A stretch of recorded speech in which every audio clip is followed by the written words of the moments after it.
Right, it has just gone 7 o'clock, and I'd like to welcome everyone to this CPD session that we'll be talking about social media.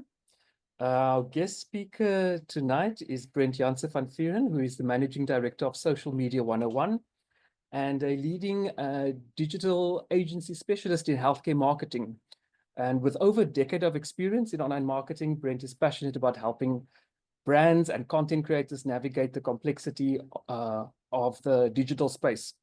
As a transgender man and emerging advocate for inclusion, Brent combines his professional experience with personal journeys to foster thoughtful conversations about diversity and counter misinformation.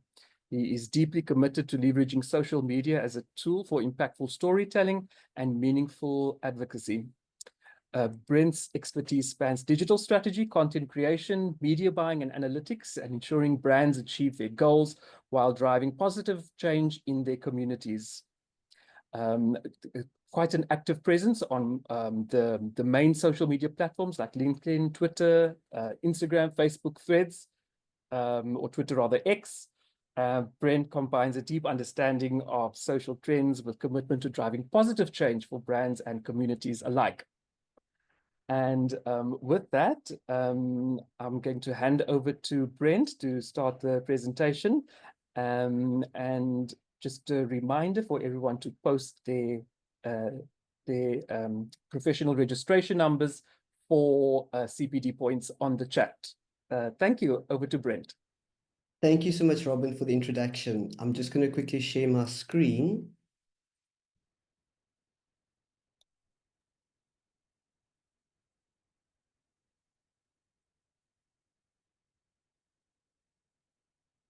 There we go. Yeah, we can see that. Fantastic. Okay, I was just about to ask. Fantastic. All right. So tonight's topic is social media, the good, the bad, and the ugly. And I'm going to be taking you through that, not necessarily in that order. I'm actually going to take you through the ugly, the bad, and then the good. I think the last couple of days have been really heavy for a lot of us. And I really want to leave you on an empowered note. There's a lot that you can do. And I think especially as healthcare providers in this space, your voice is needed more than ever. So I really want us to kind of like understand the context in which social media is playing out, really understand the landscape, which will kind of like talk general. Then I want to get into the ugly, basically talking about some of the policies that are currently facilitating the environment. I want to talk about some of the bad actors that are exploiting these policies. And then ultimately, I want to talk about the good that you can do, how you can leverage your voice. I think one of the biggest things, or one of the biggest challenges is misinformation. And I think us as healthcare professionals, we really play an important role in terms of driving good information and getting good information out of there. So I'm going to just hop over to the next slide. So who am I? So I'm Brent Janse van Vuuren. I'm the Managing Director at Social Media 101. We're a leading digital healthcare marketing agency working with pharmaceutical brands as well as healthcare brands. With more than a decade in the space, we really understand healthcare marketing. And I think healthcare marketing is quite a nuanced space, especially when we talk about the legislation and the restrictions around what you can say and how you can say it. So I come with that background, but also, really just coming from a background of like psychology, education, and business in my personal capacity. What makes me really excited about tonight's talk is the fact that I get to talk about two of my favorite topics, social media and transgender issues. So I'm going to hop over onto the next slide. And I want to start off by laying the foundation. So what does the current digital landscape looks like? So right now, globally, we've got 3.1 billion Facebook users. Now, if you think about it, there's basically 8 billion people on Earth, which means that almost 1 out of every 2 people does have a Facebook account. So if you look at Facebook, Facebook has got incredible reach. It can literally reach 1 out of every 2 people. Maybe just something to mention, in order to have a Facebook account, you have to be over the age of 13. So it's really easy to say that, that number might even be a little bit higher. If we look at a platform like Twitter, I actually should probably update that logo to the new X logo. But if you're gonna dead name your child, I suppose we can dead name your platform. If you look at a platform like Twitter, they currently have around 611 million followers or users, active users. And when we talk about active users, we're talking about users who click through at least once a month. Whether those users on X are real users, that kind of remains a question mark. I know when Elon Musk tried to purchase the platform, there was a lot of questions around how many of those users are bots and how many of those users are real people. But that is the latest data that we could find. When we look at a platform like LinkedIn, currently we've got 1 billion users, so 1 in 8 people globally are currently on LinkedIn. And as we sit in this room, maybe just something for you to think about. When was the last time that you updated your LinkedIn account? When was the last time that you shared something on LinkedIn? So historically, if you think about LinkedIn, maybe 2, 3 years ago, the only time people went onto LinkedIn was when they got a connection request. But what has happened is, since LinkedIn has been taken over by Microsoft, and they've actually invested in a lot of really nice and nifty tools on the platform. And we've seen a massive increase in users. We've seen a massive increase in content sharing. And I think, especially as professionals in this room, it might be time to dust off your account and maybe spruce up your LinkedIn account, especially from a professional communication perspective. If we then look at a platform like Instagram currently sitting on 2 billion users, and TikTok sitting on 1.6 billion. What does this look like in South Africa? So in South Africa, we currently have 29 million Facebook users. Once again, you can literally reach 1 out of every 2 people with that platform. And think about that. What is the impact of that in terms of communication, especially in the healthcare space? South Africa, we're looking at Twitter, we've got 2.8 million users. If we looked at LinkedIn, LinkedIn has got 12 million users. The data that I'm sharing is 2024 data. We're still waiting on the latest 2025 data to come through. But I think it gives you a really good idea in terms of user numbers. We've actually seen LinkedIn jump from 10 million to 12 million in 2024. So as a professional, definitely a platform to keep an eye on. If we look at Instagram, sitting at 6.9 million in South Africa, and TikTok saw a massive growth of over 48% in the last year, shooting up to 17.5 million users. Predominantly a video sharing platform used by the youth, but a fantastic platform if you're looking at sharing short, informative bursts of information. So if we look at the reach that these platforms have, there's an incredible amount of power that social media holds. It's got incredible reach in terms of being able to connect with people globally, not just shaping public opinions, but also cultural narratives. You might have heard of the TikTok ban, where TikTok was banned for a couple of hours and TikTok got reinstated. I may have taken naps longer than that. It was so quick. But I was really interested to see how that was going to play out in the greater scheme of things. If you look at a platform like X, if you look at a platform like Meta, they're all US-based platforms. And it would have been interesting to see if TikTok actually broke away from the US conversation, how that would have shaped the platform and the narratives on that platform. But that aside, I think we can't deny that these platforms have incredible reach. A lot of people say, yeah, but social media is bad or social media is good. And I don't think it's just either or of those two things. The reality is these it's kind of like a dual-edged tool. It is both positive and negative. Positive in the sense that it really has the ability to amplify marginalized communities, create visibility, foster allyship. I know for myself, when I started exploring, whether or not I was going to transition, it became one of those questions of finding representation, people who looked like me. and finding positive role models. And in my direct community, I knew very little trans people. And so for me, being able to go online and join Facebook groups was incredibly helpful in terms of connecting with other trans people and finding, role models that I could look up to, and also from an information sharing perspective. So for me, my experience in that regard was really very positive. On the flip side, though, social media can also be very negative. It offers a space where people can coordinate hate campaigns. There can be a lot of misinformation. There can be trolling.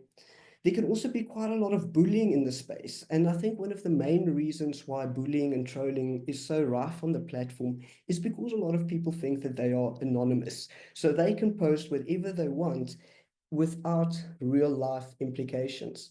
But at the end of the day, words are being used as weapons on these platforms. And it's really important, how do you manage that space? But something that I want to leave you with before we go over onto the next section is that at the end of the day, social media is not necessarily good, it's not necessarily bad. At the end of the day, it's just a tool, like your radio, like your TV. And the question is, how can we use this tool to support the work that we do better? So I'm going to just flip over here. So, like I said, unfortunately, we have to start with the ugly. I think just having been around for the last couple of days, we've all have seen how ugly things can be. And so what I want to do is unpack the ugly, because I think it's really important that you understand the context, you understand the forces at play behind these platforms so that it can help you to manage it better. So if we look at the ugly, I'm going to specifically be talking about policy changes that affect how we use these platforms. I'm going to be talking about mainstream media versus content creators.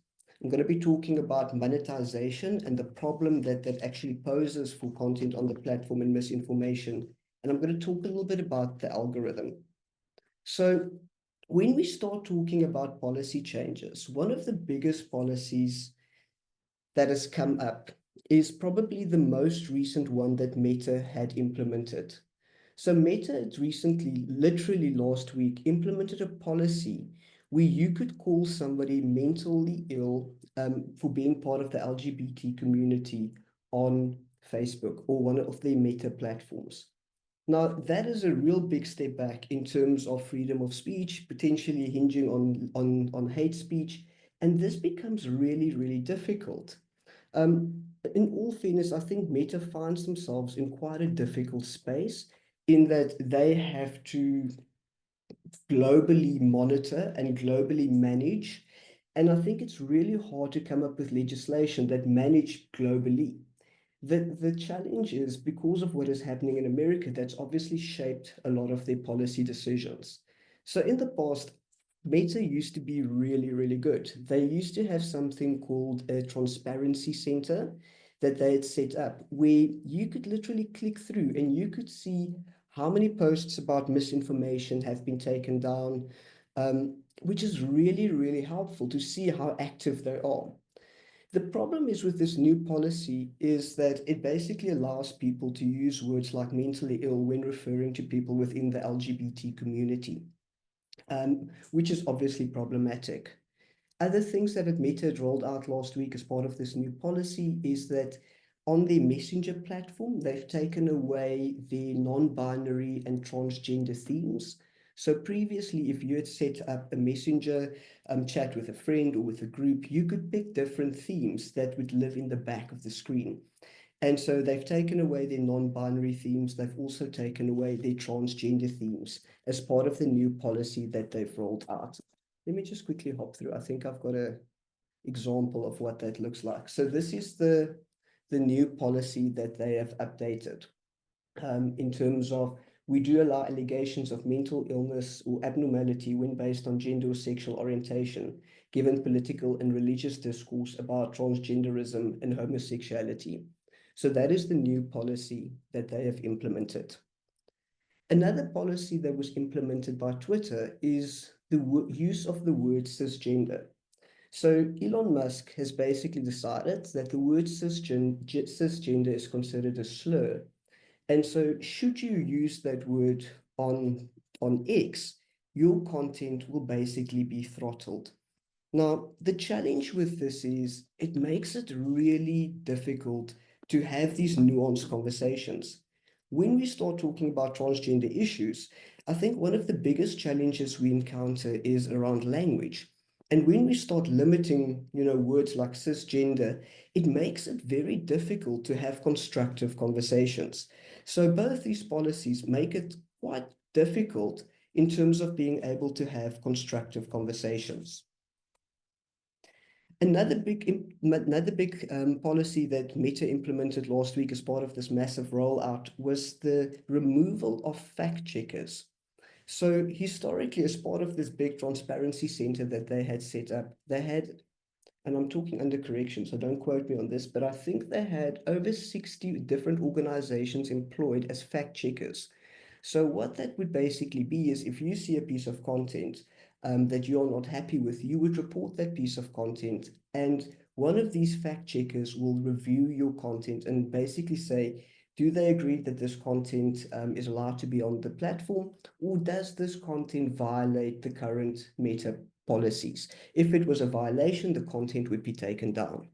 So now what they've basically decided is that these fact checkers are going to be removed. They're rolling it out in the US first, but it may roll out into other parts of the world as well.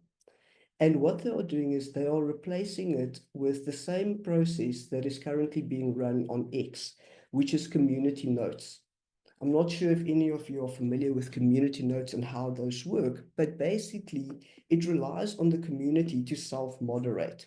So within the X community, there are certain people who have been basically designated community notes people, that if there's a piece of content that they see that they don't agree with, they can then place a note on that content to provide extra information as to why this is not factual, especially in the case of misinformation. So I did a little experiment because if you're going to implement something like this, it's got to be something that is accessible. The problem is the way that X has implemented community notes, it's highly problematic. So I wanted to see if I could apply to that. So I went through the process, I met all the eligibility criteria, but MTN, which is a very big cellular network provider, is not what they consider to be a registered phone carrier. So if you have an MTN phone number linked to your Twitter account, you are not able to be a community note person. And I thought that was really strange. So I reached out to them and I wanted to find out, is there other local South African numbers, or other carriers that potentially, can support this. And it sounds like there really isn't locally any other carriers at this stage that supports that, to my knowledge. I also went onto X to see whether this is available just in South Africa, or if this is kind of a ban across the globe. And I found that there are many countries where people don't have carriers that are basically considered reputable, and as a result, they cannot become fact checkers. Now, that becomes a real problem because how do you check content within the South African context? How do you check that within the South African framework? Or how do you apply something like that globally if you don't have global fact checkers? So I seriously hope that when Meta applies this, that they would be a little bit more thoughtful in terms of how they deploy their fact checkers, especially because they're looking to mirror the system that X is currently running. Then there's also the conversation around things like mainstream media versus content creators. You may have noticed that there's been a bit of a narrative saying that mainstream media, provides bad news, where we should rather be looking at content creators. There's been a big push in terms of more free speech. The challenge with that is the credibility of mainstream media is being undermined. And the challenge is that content creators, obviously, there is no accountability in terms of the content that they're putting out. Anybody these days with a cell phone can literally become a publicist, which means it opens us up to quite a bit of risk. So these things are obviously issues to be aware of. And then also we talk about the monetization of content. So at the end of the day, whether it's mainstream media, whether it's content creators, they are ultimately creating content to try and monetize this. So if you are a news outlet, you're looking to sell things like reach and impressions to your potential clients. So the more eyeballs you get on content, the more space you can sell in your digital news or in your digital magazine. So for them, it's all about eyeballs on content. So for content creators, there's two ways that they can monetize. So the one is through influencer marketing. So that would be where they'll have brand partnerships where they would build themselves a nice big audience and they would basically advertise brands' content to their audience.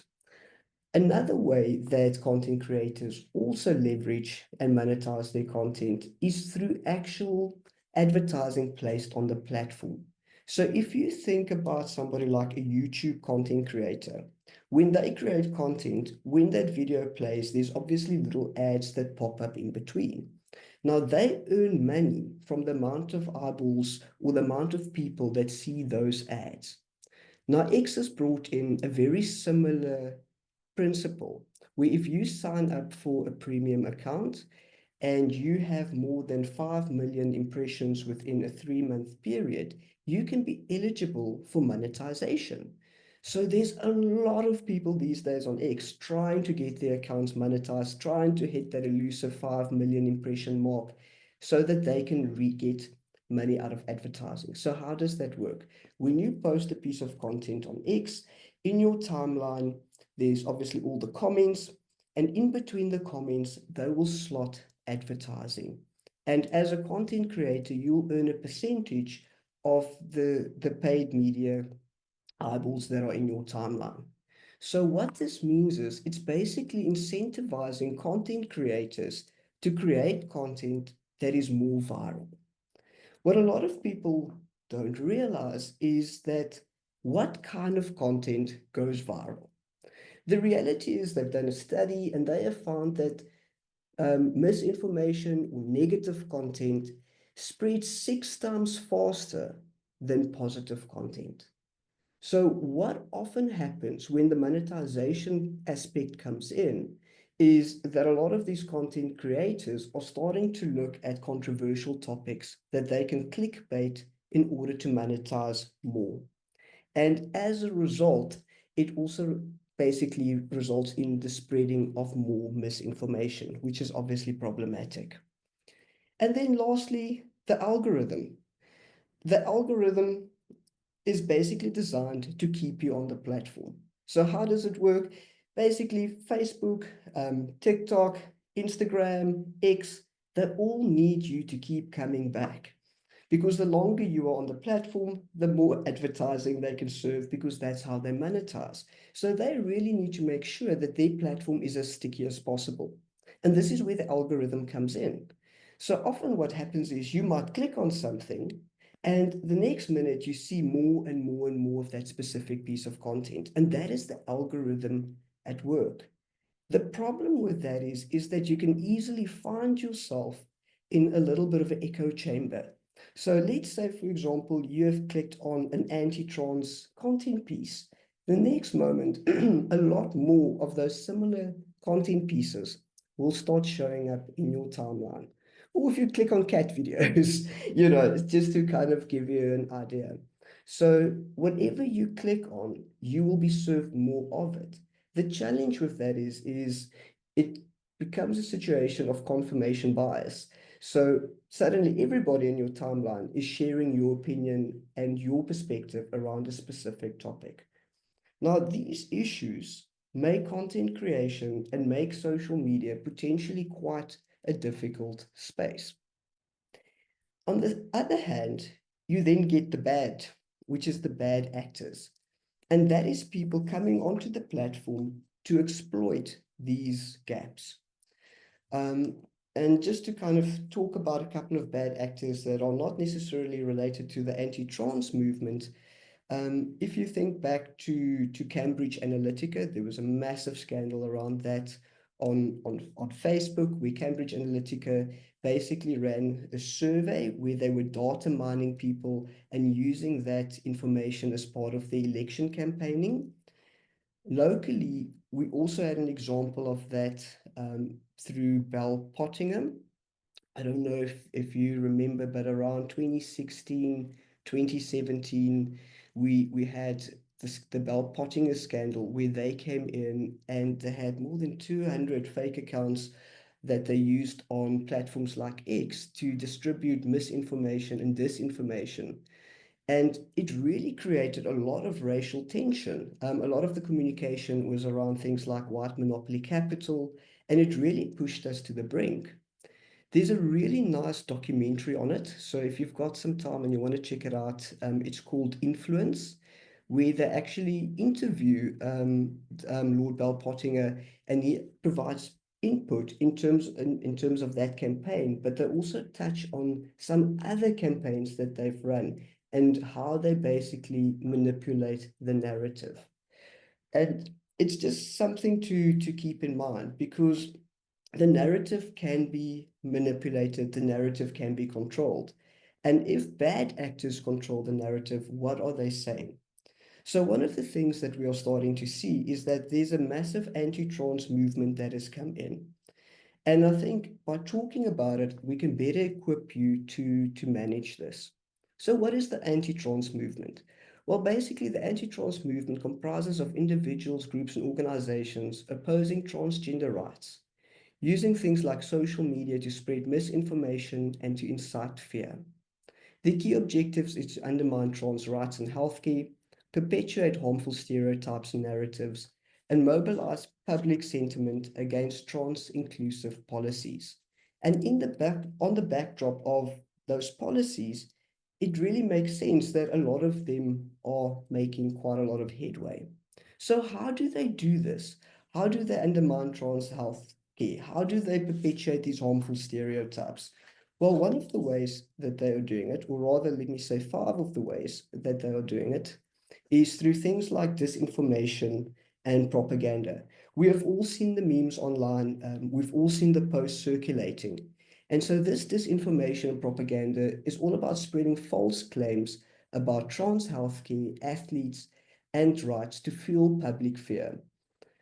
The next thing that they use is something called astroturfing. So that is basically using fake grassroots campaigns for the appearance of widespread opposition to trans rights.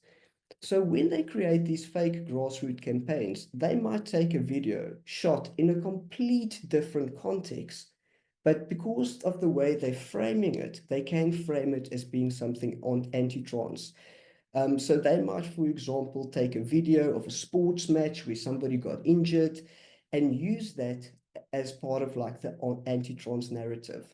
I've even seen cases where they have spliced literally two different people together in the same video, to say this was the trans person before, this is the trans person after. And these sort of things really perpetuate the negative stereotypes. And this is a very harmful tactic. Another harmful tactic that they employ is something called dog whistling. So that is when people use coded language to mask discriminatory intent. There's a certain red-headed author on X that does this quite often. She recently made a post where she was saying that, transgender women are allowed to wear their hair in whichever way they like. They're allowed to wear their makeup. They're allowed to wear their dresses, but they are not allowed in our spaces. And that is very, very alarming. And she's using coded language to make it sound like they are accepted, but it sends a much deeper and darker message. Then also there's harassment and doxing. So what on earth is that? So that is when people in the anti-trans movement might decide to target certain individuals, especially people who are vocal, people who are advocating, and they might do so through like personal attacks and threats. And it's really important that you know that these things are out there so that you can, first of all, protect yourself, but also make sure that your personal information is not freely available on the internet. And then there's also algorithm manipulation. So exploiting platform algorithms to amplify like harmful narratives. And they can do that in various ways. I don't want to go into the tactics. I don't want to give them ideas. But there are different ways that they do that and how they manipulate the algorithm and how they can manipulate the algorithm. The next thing that I think is very important to talk about is the disinformation that they share.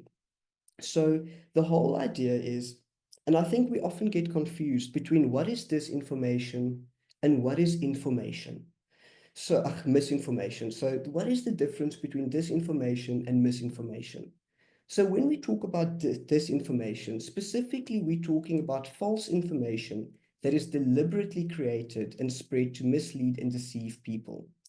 The key characteristics of disinformation is intentionally manipulative with the purpose to deceive to achieve a specific agenda, often used to create confusion and fear and division. And examples of this disinformation would be things like fake news stories, really designed to elicit a big emotional response, because the bigger the emotional response, the higher the likelihood that you are sharing that. And like we said, negative stories spread 6 times faster than positive stories. In a lot of cases, these campaigns are coordinated. It's a coordinated campaign, falsely claiming, for example, that hormone therapy is harmful despite medical evidence. And the problem is, once these stories are out, it becomes really, really hard to pull that information back. So just to kind of summarize, so disinformation is when somebody goes, a person, a group, go and create deliberate misinformation to mislead and deceive people to achieve their objective. On the other side, we've got misinformation. And I think a lot of people fall prey to this. And not because they are bad people. I think we're just so busy. We're so busy in our every day-to-day life that when we see a piece of content pop up on social media, we just share it. And a lot of the misinformation spreads because people are sharing inaccurate information. Not on purpose. They're not doing this because they want to be deceitful. They're doing this because they just want to share this, because they think it's important. In fact, a lot of misinformation spreads because people are trying to do a good thing. They're trying to share education and awareness. And so misinformation is something where there's a massive opportunity for us as healthcare providers to step in and offer better information. So when we talk about misinformation, what are some of the key characteristics? So it's often shared unintentionally and out of ignorance. The person sharing it genuinely believes the information to be true. And so that could be things like sharing outdated statistics, or sharing articles, or sharing a meme without verifying it first.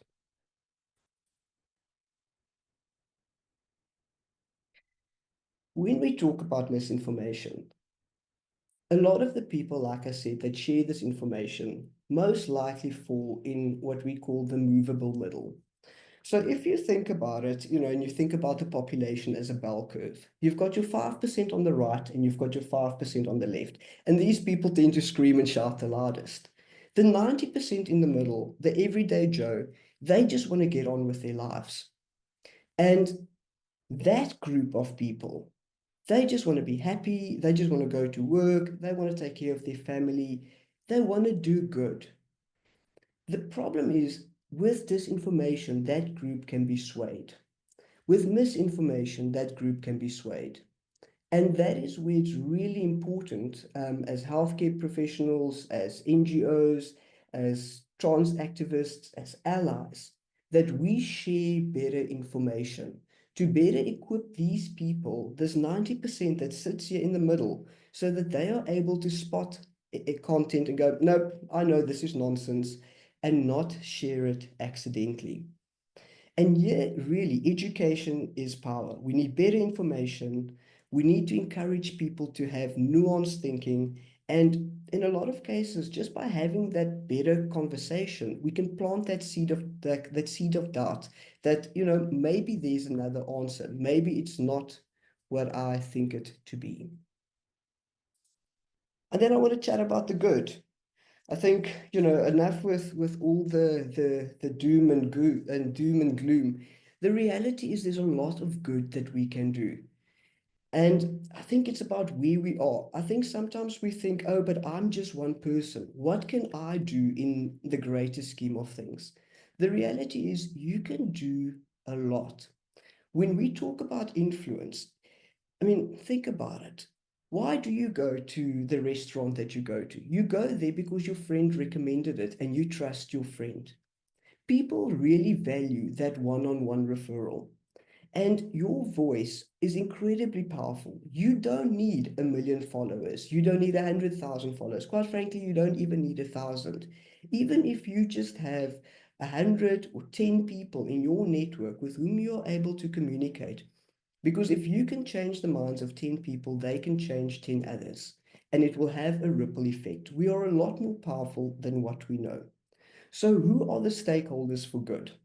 Well, if we talk about the stakeholders for good, we're looking at people like the media, we're looking at our NGOs, we're looking at our LGBTQIA community, we're looking at transgender people, we're looking at our allies, general public, and then most importantly, the people in this room, HCPs, healthcare professionals. It is so important that you lend your voice to this. We need more trusted experts because your opinion carries weight. And I think at the end of the day, it's really important that there's more credible sources when it comes to the kind of information that is being shared. And if we talk about disinformation, if we talk about misinformation, your voices are incredibly important. So what I'm going to do is give you 5 practical tips that you can implement today. I know I said in the beginning, when was the last time you dusted off your LinkedIn account? Or when was the last time you dusted off your Instagram account? I'm going to give you 5 practical tips that you can implement today that you can use to leverage your voice online. Because like I said, your voice really matters. And the more people who can join this conversation, the better. So if we jump through to the next slide. So the 5 tips. The first thing, complete your profile. So what does it mean? Make sure you've got an updated professional photo on your LinkedIn account, on your Instagram page. And when I say professional photo, not the professional photo from 10 years ago. Make sure it's a relevant photo. Make sure it looks like you. Make sure it's a nice photo. Try not to wear things like sunglasses or a hat or be in the photo with other people. So take a nice professional photo. The next thing is have a clear bio. And when we say bio, it's basically that short description about who you are. So I always say, who are you? What do you do? Why should people care? So when you write your bio, think about those 3 things. Who are you? What do you do? Why should people care? And populate your bio, because at the end of the day, when somebody clicks through to your profile, they'll make a snap judgment on who you are based on your profile pic and that little bio that you've written down there. It's important to also include things like your credentials in there so that you can establish trust. So are you a pediatrician? Are you an advocate for trans-inclusive healthcare? So that people know who you are. And so, like I said, it's maybe time to dust off your LinkedIn account. So using platforms like LinkedIn, especially in your professional capacity, it's a great opportunity to connect with other professional thought leaders, but it's also a great way to build your own online brand. And if you want to talk about things like Instagram, if you want to talk on platforms like Instagram and TikTok, if you're comfortable, you can. But this is something that I want to say. Stick to where you are comfortable. You don't have to be everything to everyone. Some people might like video content. Some people might like written content. You don't now need to go and learn a whole new platform. Rather stick to the platform that you are comfortable with. So if you're comfortable sharing content on LinkedIn, do that. If you are comfortable engaging on Facebook, do that. You don't have to make it difficult. And I really want to say, like, lending your voice to this conversation can be easy. You don't have to overcomplicate it. So if you haven't already done this, I really urge you to set up at least your LinkedIn account. I read a recent McKinsey study that said that healthcare lacks all other industries by almost 70% in terms of digital adoption. And you see that when you go online, everybody's got properly populated LinkedIn accounts. And very often your pharmaceutical brands, your healthcare brands, your medical providers, or your healthcare providers don't have those platforms populated. And I think it's really important, especially for your personal brand. The next thing that you can also look at is creating and sharing evidence-based content. So this would be creating posts and infographics and videos explaining these complex healthcare topics in simple terms. And I really have to stress simple terms. The easier it is for people to understand your content, the easier it is for them to resonate with you. Transgender healthcare already is a very complicated space. So what you want to do is make sure you use simple language when you write these things. Also, share content from credible organizations. So like whether it's PathSA, WPath, medical journals, make sure you are able to back your claims. You do not want to put out anything if you do not have a source that can back that up and support that. And so before you share anything, fact check it first. At the end of the day, as a professional, your integrity and your credibility is really super important. And so I would definitely recommend that you fact check your content.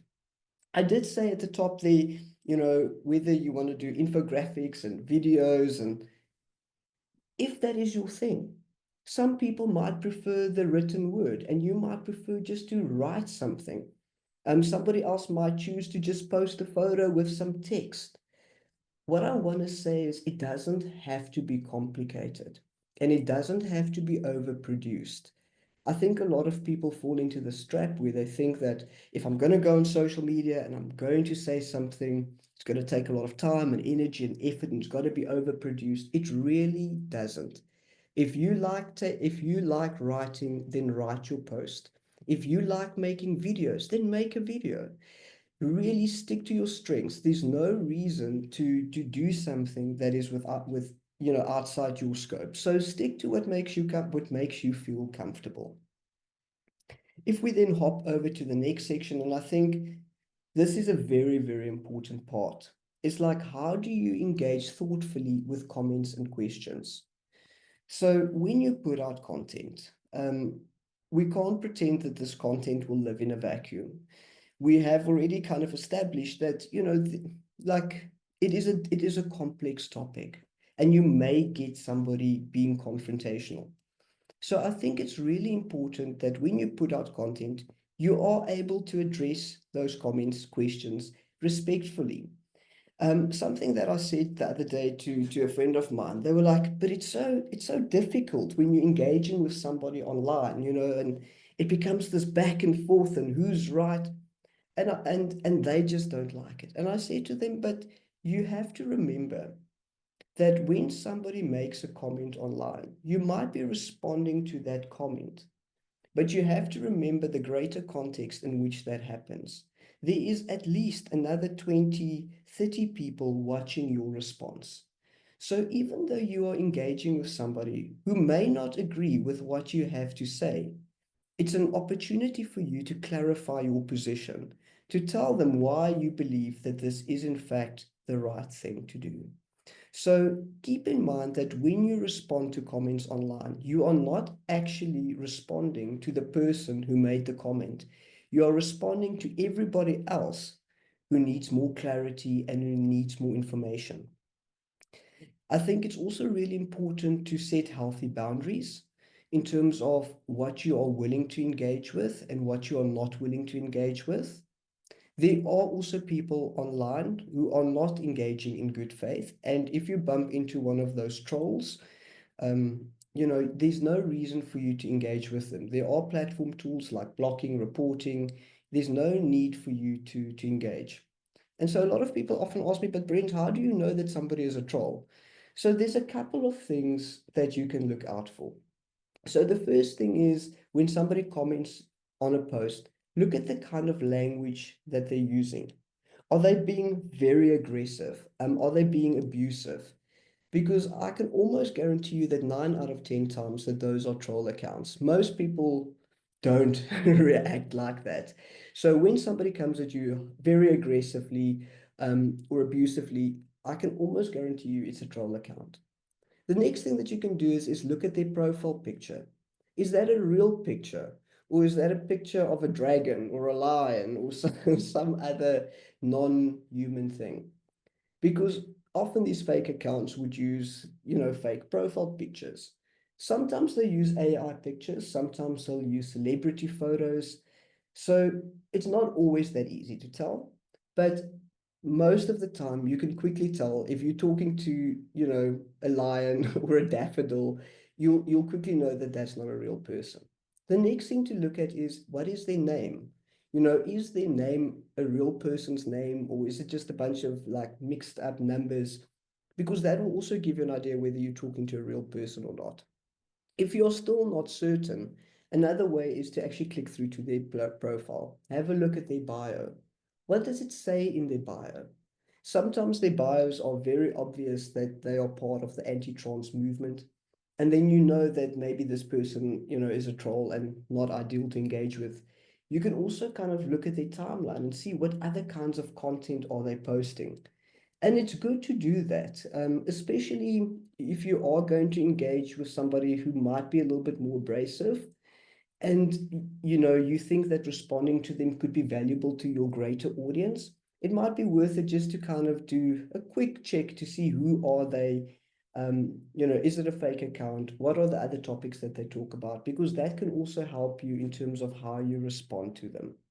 But it's really important that when you respond, that you do so thoughtfully, that you do so in a calm manner, and that you do so from a place of education first. There is a lot of misinformation. And sometimes when you go online, it's easy to get impatient and you're like, oh, come on, how are we still talking about, like gender identity versus sexual orientation? Why are we still talking about, cisgender versus transgender? But the reality is these are difficult concepts. And we need to be patient when we engage with people online because they might not know. And especially as healthcare professionals, your voice in this really matters. Then the fourth thing, like I said, play where you are comfortable. Sometimes it's a lot of work to put together those content pieces, whether it's writing a post, whether it's creating an infographic, shooting a video. These things can be time consuming. And we also know that you are actually professionals and you have a day job. And sometimes it's good enough just to share a story. There is so much content creators who are creating amazing content when it comes to transgender healthcare, when it comes to transgender personal stories. You are more than welcome to also share those. As a little asterisk, they obviously watch the video, make sure that it's factually correct. You don't want to add to the spreading of misinformation, but it's very easy, especially if you don't have capacity that specific day, to just share a story from an organization or a reputable, influencer that is sharing content of a high quality that you have fact checked. And yeah, like we said, boost those allies. And then the fifth tip and the last tip that I'm going to leave you with is use the platform tools effectively. So what do I mean by that? When somebody comes on your timeline and they are being abusive, there's absolutely no reason for you to engage with them. You are welcome to report them. You're welcome to block them. So actively report posts or accounts spreading hate speech and misinformation. And the same thing, if you go through your timeline and you see a post and you don't like what they are saying in platforms like Meta, you've got those little 3 dots at the top, click on it, report that post. Because what happens is the more people report that post, it actually negatively impacts that content creator's reach. And so the more people report them, the less people will be reached with their negative misinformation. So please, if you see that content coming up in your timeline, report it. And if they're on your own personal timeline, feel free to block them. It's also important to use your privacy settings, especially if you're using things like Facebook and you're sharing things about your family. When you post your content, make sure who you are sharing this to. Are you sharing it publicly? are you sharing it with only your friends? So make sure, check your privacy settings when you're engaging online as well. And then you can also use community features, things like Facebook groups and Instagram lives to create safe spaces that you can educate through. So I'm going to leave you, that kind of wraps it up. But I think at the end of the day, your voice really matters, especially in the current political landscape. I think the last couple of days have been really tough, but I think I don't think we need to be negative about this. At the end of the day, every time we go online, we share our voice, we share our truth, we help combat misinformation. I had the privilege this afternoon of chatting to the team at Gender Dynamics, and one of the team members said, we are SA, we are not USA. And I think ultimately we need to remember that, we are SA, we are not USA. We've got our constitution, things work differently here. And it's really important that when we go on these platforms, we communicate that. We have a proud community of transgender individuals, a proud community of transgender healthcare people. And really, your voice matters in terms of combating that misinformation. So I'm going to stop it here, and then I'll open the floor up for some questions and comments.